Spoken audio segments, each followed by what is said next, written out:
Peristiwa kelam di area perkemahan, Part 27, by Marisda Elsawati. Aku tidak bermaksud membuat bunga celaka, aku sama sekali tidak tahu jika di belakang bunga adalah jurang. Aku juga menyesal karena kecemburuanku pada Harun dan juga bunga, aku memarahi bunga dan mendorongnya. Tapi aku benar-benar tidak tahu jika saat itu kami berdiri di tepi jurang, maaf aku tidak sengaja, ungkap Iva menjelaskan semua yang terjadi pada malam itu.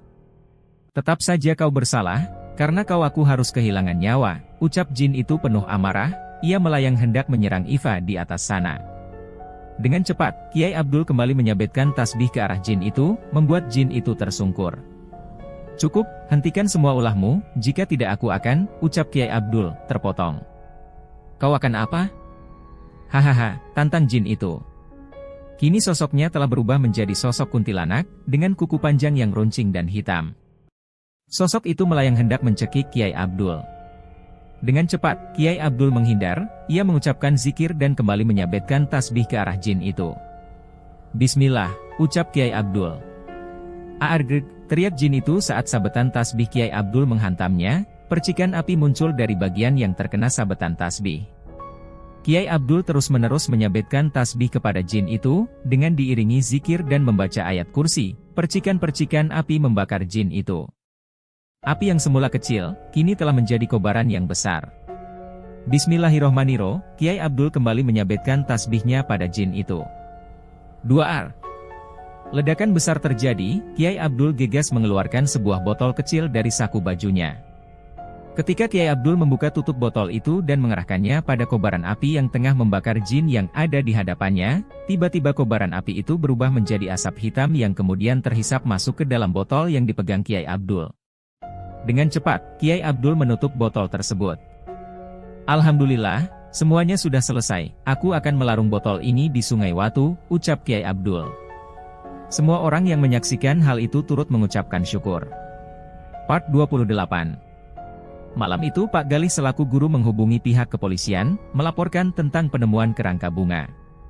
Di malam itu juga Kiai Abdul bersama beberapa warga dan para pekemah pergi ke rumah Embok Uni, untuk memasukkan botol itu ke dalam kotak kayu, setelahnya mereka semua berjalan ke Sungai Watu. Malam yang semakin larut itu menjadi saksi pelarungan, Kiai Abdul mulai turun ke pinggiran sungai, kemudian melarung kotak kayu itu hingga hanyut terbawa arus Sungai Watu. Sedari tadi Fania terus menangis terisak, karena akhirnya jasad kakaknya berhasil ditemukan. Fen, lo yang sabar ya, ucap Lia, gadis cantik itu, mendekap Fania dalam pelukannya. Cindy dan Nina juga ikut menenangkan Fania.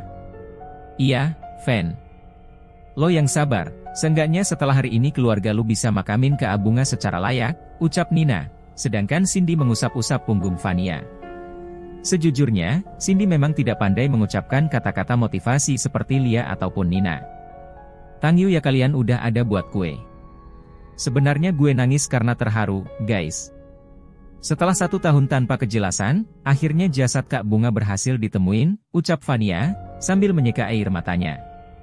Dukungan teman-temannya sangat berarti di saat seperti ini. Selepas melarung kotak kayu di sungai, Kiai Abdul dan para warga berpisah dengan para pekemah. Kiai Abdul dan para warga kembali ke desa mereka, sedangkan para pekemah kembali ke lokasi perkemahan untuk beristirahat, karena besok mereka sudah harus kembali ke kota. Keesokan harinya, polisi baru sampai di area perkemahan. Mereka langsung mengevakuasi kerangka bunga. Harun, Fania, serta Iva harus ikut bersama rombongan tim kepolisian, karena Harun harus memberi kesaksian bahwa gelang yang digenggam oleh kerangka bunga adalah milik Iva, dan gelang itu menjadi barang bukti pada kasus ini. Sedangkan Fania, tentu saja harus ikut bersama rombongan kepolisian sebagai adik kandung dari Bunga. Rombongan para pekemah pun serempak meninggalkan area perkemahan dan kembali ke kota. Akibat perbuatannya, Iva terjerat hukum. Meskipun Iva mengaku bahwa ia tidak sengaja, tetapi kelalaiannya membuat orang kehilangan nyawa. Meski keluarga Fania sudah memaafkan Iva, namun proses hukum rupanya tidak bisa dihentikan. Iva tetap harus menerima hukumannya. Nantikan kelanjutan cerita-cerita dari kami berikutnya, sampai jumpa.